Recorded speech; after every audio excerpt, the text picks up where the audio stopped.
Obair Torthaí Maithe san Ardteistiméireacht. Bhí cruinniú ag gáine le gairmthróirí na scoile, an máistir ó Maracú, ina oifig. Bhí easolalas le tuairteaithe do áine, maidir leis an tástáil éireama a rinne sí le déanaí. Bhí áine suite ar chathaoir os comhair deasc an bhúntóra fad a bhí sé ag scagad tríd na labhair agus na cáipéisí éagsúla ar an seilf taobh thiar den deasc. Tharraing sé amach tástáil áine agus duine sé dí mar gheall ar na torthaí. De réir na dorthaí ba iad cúrsaí eolaíochta agus matamaitice is suimiúla le háine. Déantaigh áine go láidir leis na torthaí agus dúirt sí gur theasta guaithe stadair a dhéanamh ar an gceimic in ollscoil na hÉireann Gaillimh.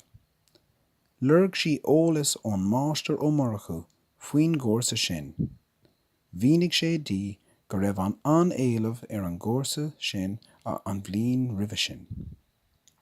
Dar leis, bheadh ar a laghad 400 pointe ag teastáil le háit ar an gcomharsa a chinntiú. Bhuail sé do áine a bheith ag obair go Dhian ó thaobh an stadair de ar feadh bliana.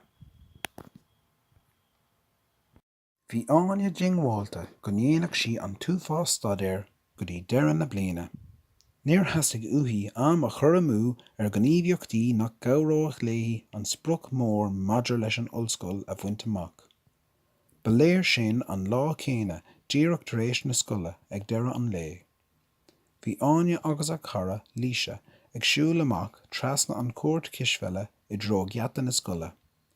Thonnigh siad a gárde, ón agus líam ag imirt cisfeile agus bhí fonn mór ar líse fannacht le bheith ag imirt leo, nó fiú a bheith ag breanúirthú ag imirt. Díomhraigh siad áine ar bhaile léi fannacht thart ar feadh labhair an cloig. Gabh áine a leithscéal, tuisc nach nachadh sí leis an gcuireadh. Bhíonnig áine go raibh deafar mhór uirthi dul bhaile le tuairt faoin úlach mór obair bhaile a bhí faighte. Bhain an freagra sin get as líse mar ní raibh sí ag súil leis, ach d'fhág sí slán go cordú le háine agus d'fhan sí le himirt. Ní raibh sé cófurasta céanna ar áine cuireadh a dhiúltú cúpla seachtain níos déanaí. Bhí sceitimíní ar áine nuair a chur uisín gléicéir, mar bhí cionn mór aici air, agus theastaigh uathaí bheith ag siúil amach leis. Ba léir gur bhuchaigh uisín mar an ggéine, mar thug sé cuireadh de áine teacht chuig an bictiúil leis an oíche sin sa Savoy ar a 8 clog. Bhíonnig áine dó go raibh aiste thábhachtach le críochnú aici agus go mbeadh sí gafa le cúrsaí stadair ar feadh cúpla mí eile, ach bar bheith léi dul chuig an bictiúil leis I níoch na scrúdathe. Bhí díomá ar uisín leis an bhreagra sin ach dúirt sé léi nach ndéanfadh sé dearmad ar an ngeallúint sin agus go raibh sé ag súil go mór le turas pictiúline léi.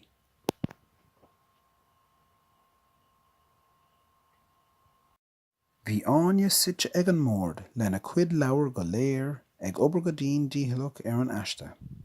Ar chúl a chin, bhí sí ag smaoinemh ar uisín agus bhí amhras beag uirthi an nearna sí an cinenne ceart ag diúltú a cuireadh.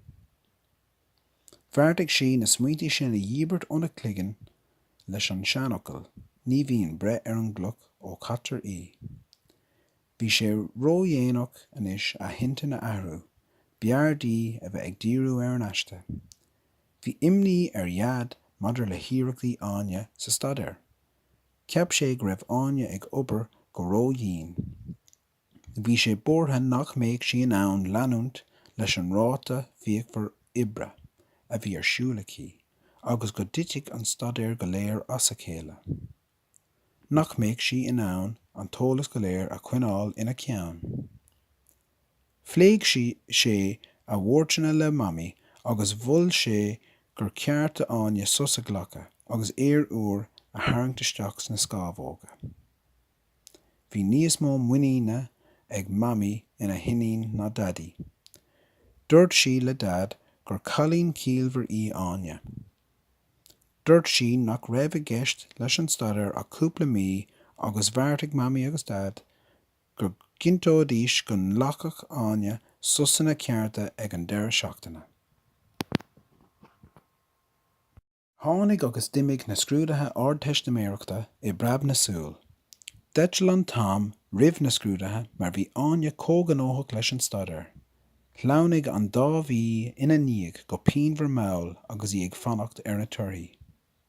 Buntáiste maith a bhí ann ná gur éirigh léithí tús a chur le siúl amach i gceart le thoisín. Nuair a tháinig lá na Torthaí, bhí mamí, daddy, Líse agus Uisín bailithe timpeall orthu. Bhí éacht le ceiliúradh aici. 45 pointe a fuair Áine. Bhí luachmhar orthu. Gabh gach aine cócáirdeas léithí agus dúirt siad ar fad léithí go raibh na Torthaí iontacha go le hiomlán tiltte aici. Cé gur imigh pointe an cúrsa ceimiceach in Ardtha chuig 40 pointe, bhí bhád an 2 pointí feite ag Áine le háit ar an gcúrsa a bhaint amach. Níorbh fhada go raibh Áine ag siúil trí gcúrsa an choláiste le clárú ar an gcúrsa. Bhí Áine iontas bróidúil astí féin, agus smaoinigh siad féin gur bhíú na híobartaí go léir a rinne sí ar son na cúise.